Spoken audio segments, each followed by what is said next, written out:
Hello बच्चों, JEE main 2024 का question है 5 अप्रैल सेकंड शिफ्ट का। What is the dimensional formula of A into B to the power -1 in the equation p plus A by V square into V minus B is equal to R T. ये van der Waals equation हो गया।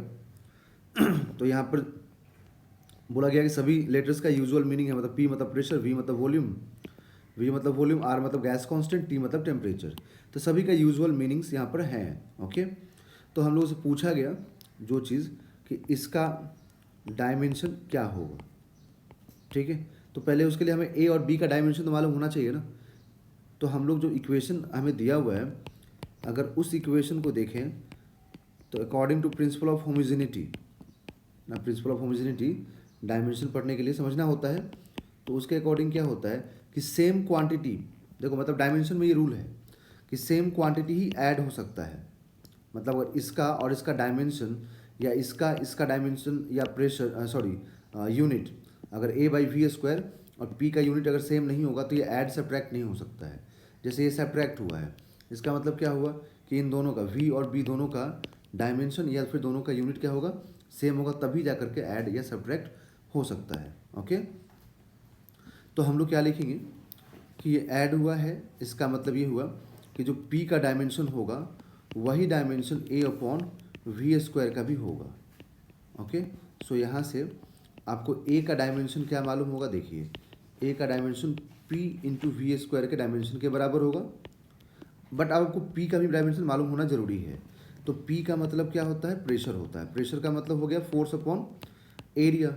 तो force को क्या लिखोगे, तो force को हम लोग इसका यूनिट लिखते हैं केजी मीटर पर सेकेंड स्क्वायर, है ना, क्योंकि मास इनटू एक्सेलरेशन होता है।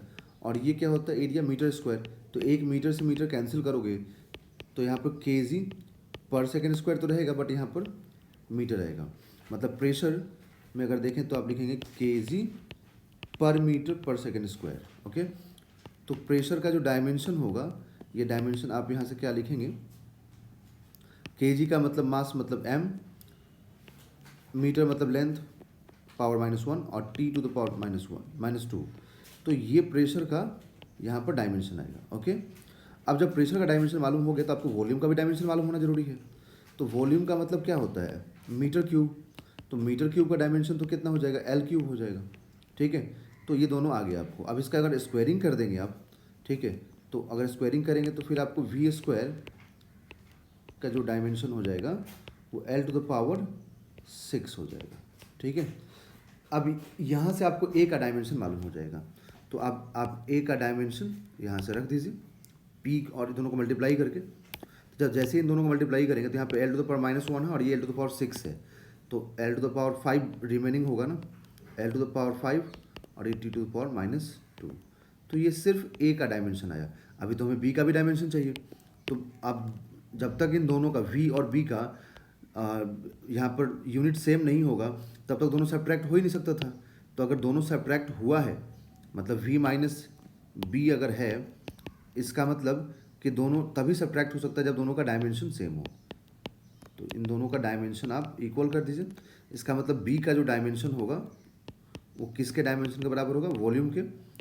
और वॉल्यूम का डायमेंशन अभी जस्ट हम लोगों ने देखा था कि एल क्यूब है। बट हम लोगों से b नहीं पूछा है, b टू द पावर -1 पूछा है। तो -1 करोगे तो क्या होगा, एल टू द पावर -3 हो जाएगा। अब इन दोनों को मल्टीप्लाई करना है, ए और बी टू द पावर -1 को। तो अगर हम इन दोनों को मल्टीप्लाई कर दें उसके बाद देखते हैं क्या डायमेंशन आता है। तो ए का भी जस्ट हम लोगों ने फाइंड किया है, M into L to the power 5 into T to the power -2। ठीक है, और साथ में यहाँ पर b है एल टू द पावर -3। तो इसको मल्टीप्लाई करके देखिए कितना आएगा, m into L to the power 2 into T to the power -2। ठीक है, तो यहाँ से आ जाएगा a और b का जो डायमेंशन पूछा है वो m L to the power 2 T to the power -2।